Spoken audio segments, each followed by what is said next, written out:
Hello and welcome back to my channel, or welcome to my channel in the first place. Today we have a Kirishima ex-listener. If you're in the live chat, be respectful to the moderators, and let's go ahead and get into it. Kirishima knew he was only lashing out because he had a long day. That's why he avoided you within the small confines of your shared apartment. But you were so persistent, and now he had said the one thing he knew would hurt you the most. Tears streamed down your cheeks as you stood, shocked in silence, staring at him with your mouth slightly open.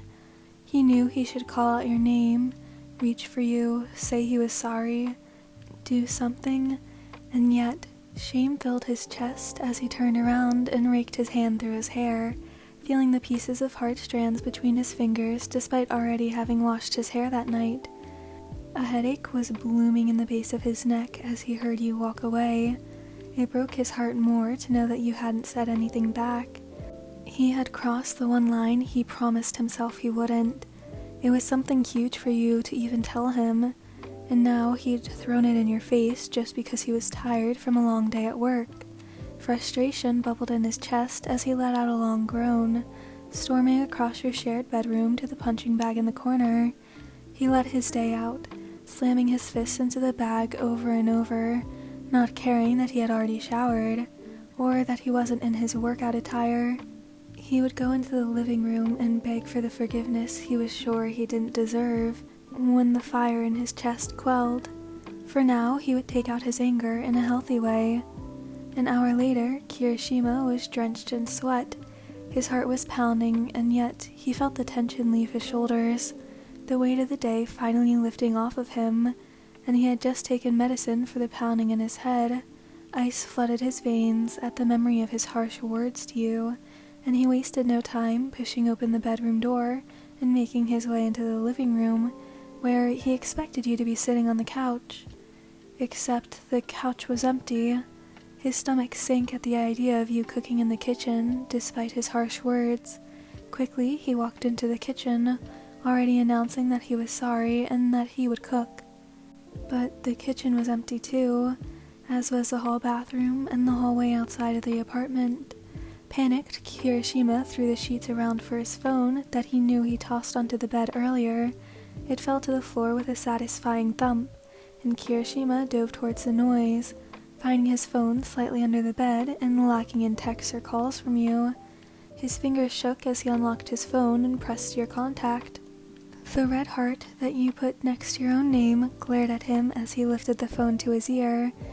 His heart felt like it was beating incredibly slow, too slow, as he listened to the phone ring. Surely he was drowning because he felt like he couldn't breathe. Right before the line clicked off, someone picked up.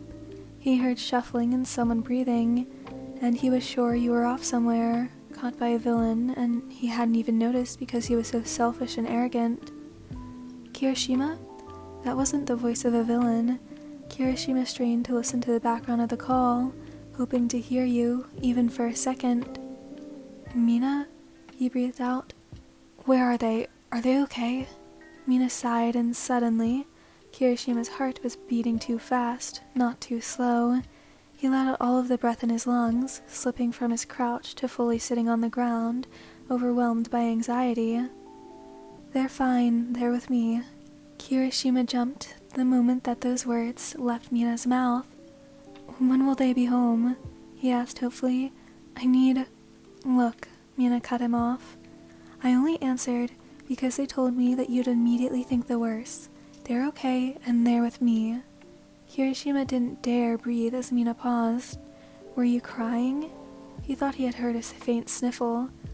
There were sounds of footsteps and a door shutting. All of the faint background noise disappeared, and Mina sighed. I've known you for a long time, Eijirou.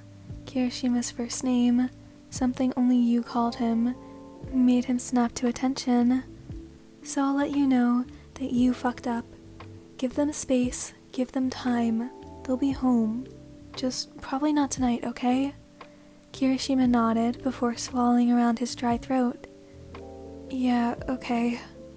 The line went dead as Kirishima laid back, still holding the phone to his ear, as if somehow it would bring you to him. Slowly, he felt his eyes shut as exhaustion hit him.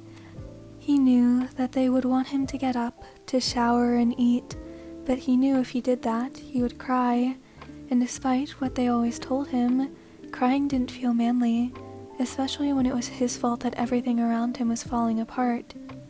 He dreamed of their fight over and over on loop, his harsh words echoing in his head. When he woke up on the floor, his back was stiff and his phone was almost dead. Kirishima forced himself to stand and turn off the beeping clock. His chest ached worst of all.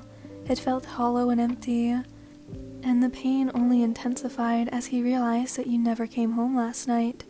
He moved through the apartment like a ghost, not making a sound as he got ready for the day. He wondered if you felt this lonely yesterday when he was ignoring you. Your small apartment felt bigger than ever without you.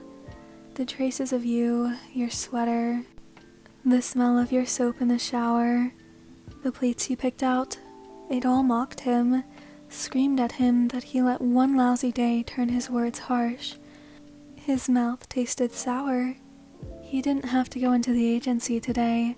He was only on call, and yet he forced himself to get ready as if he were going in. He put on his hero costume, feeling less like a hero by the second. Heroes didn't make people cry. Heroes didn't let shitty days ruin everything. Heroes fix things, instead of breaking them. His face guard felt stiff on his face, and the gel he smeared through his hair made his hands feel almost a little too heavy to lift. He couldn't meet his own eyes in the mirror. Kirishima left the apartment, unable to bear the thought of it empty without you anymore. He patrolled the streets, smiling at people as they noticed him, signing papers thrust towards him. This he could do. He could force a smile and act happy like everything was okay. He could talk and make others happy simply because he had to. It felt like every word leaving his mouth only worsened the sour taste he spent 10 minutes trying to erase with his toothbrush. Screams interrupted his conversation, with a small boy telling Kirishima he was his favorite, and the young hero ran towards the noise. The thief wasn't hard to apprehend, and the adrenaline pumping through Kirishima's blood made it easier to press on throughout the day. He made his way back to the apartment well after lunch, his stomach feeling empty but not hungry. He kicked off his shoes and set the small bag of groceries he bought on the table before freezing at the sound of the shower. He ran through the apartment, feet slapping against the tile, shoes long forgotten. He threw open the door, calling your name and activating his quirk in the same breath. Your head appeared from behind the shower curtain, wet hair sticking to your cheek.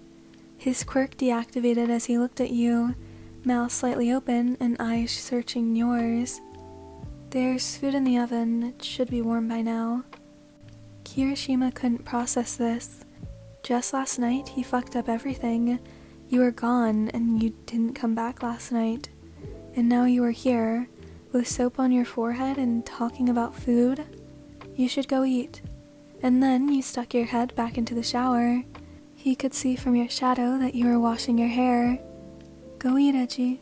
Like a mindless puppet, Kirishima left the bathroom and made his way to the kitchen. He made himself a plate and sat down, looking at it. What should he even say? What if you weren't here to forgive him? Were you crying earlier? Your eyes looked puffy, but it could have just been the shower. Suddenly, chopsticks appeared over his plate. He looked up to see you holding them out to him. And shit, you were wearing his shirt. It was one of his old tees that you claimed ages ago, but it was his. He resisted the urge to grab your hand and kiss it, to beg for forgiveness, to show you how much he missed you, despite it not even being 24 hours without you. Instead, he gently took the chopsticks from your hands. Thank you, he mumbled, ducking his head and picking up some of the noodles on his plate. He ate in silence as you put the few groceries away he had brought home. Are you going to eat too? He asked, giving you a pleading look. I already did. Oh. There was a deafening silence for a moment before Kirishima opened his mouth to do what he should have done last night. Fuck it, he should have run to Mina's and told you how his own words made him sick to his stomach, but he wanted to give you your space. I'm sorry you had such a bad day yesterday. Your voice was soft and he barely heard it, but his eyes snapped to yours immediately. What? I should have left you alone and I shouldn't have pushed you. I'm sorry. Your lower lip was trembling and he could tell you were trying your hardest to avoid his eyes. I just wanted you to confide in me for once. Babe, you really have nothing to say sorry for. I'm the one who messed up. I should have never... I knew it was a sore topic, and what I said, I never should have said it, no matter how shitty my day was. Kirishima stood and walked over to you, and gently grabbed your wrist, bringing your arms to his mouth and placing a kiss on the back of both of your hands. I'm really, really sorry. I'm not upset with you, you admitted, finally looking at him. Your eyes were swimming with unfallen tears. He placed his forehead against yours. I really didn't mean to annoy you. It's just sometimes you act like you have to do everything alone, and you don't have to. You can confide in me, rely on me. I do, babe. I really do. Sometimes I'm just afraid I rely on you too much. You weren't even gone a whole day and everything was a mess. He fought a smile as you scrunched up your nose. I would have come back last night, but Mina wouldn't let me. I only left to give you a bit of space. Please don't ever give me space again, he mumbled, nudging his nose against yours. You smiled up at him and nodded before lifting your chin to place your lips on his. He would have cried. You were being so gentle, so sweet. The kiss was slow and soft. Everything Kirishima loved about kissing you wrapped up in one moment. And yet he forced himself to break it. I'm really, really sorry. I crossed a line I never should have crossed. You cut him off with another kiss, this one on the corner of his mouth. Already forgiven. Still, let me make it up to you. Kirishima searched your eyes, knowing he couldn't forgive himself that easily. Can we watch the movie we were supposed to watch yesterday? I can make popcorn. Kirishima nodded, feeling the tension leave his shoulders at the idea of holding you close on the couch. He'd be able to hold you close, play with your hair, and just be near you. Everything he had been craving throughout the day. Yeah, I'd love that. Alright, so that's the end of this one. I hope you enjoyed. If you're in the live chat, say thank you to the moderators. Otherwise, the music link, fanfic link, Discord link, and thumbnail art link are all in the description. I hope you have a great rest of your day, night, whatever, and I hope to see you in the next one. Goodbye!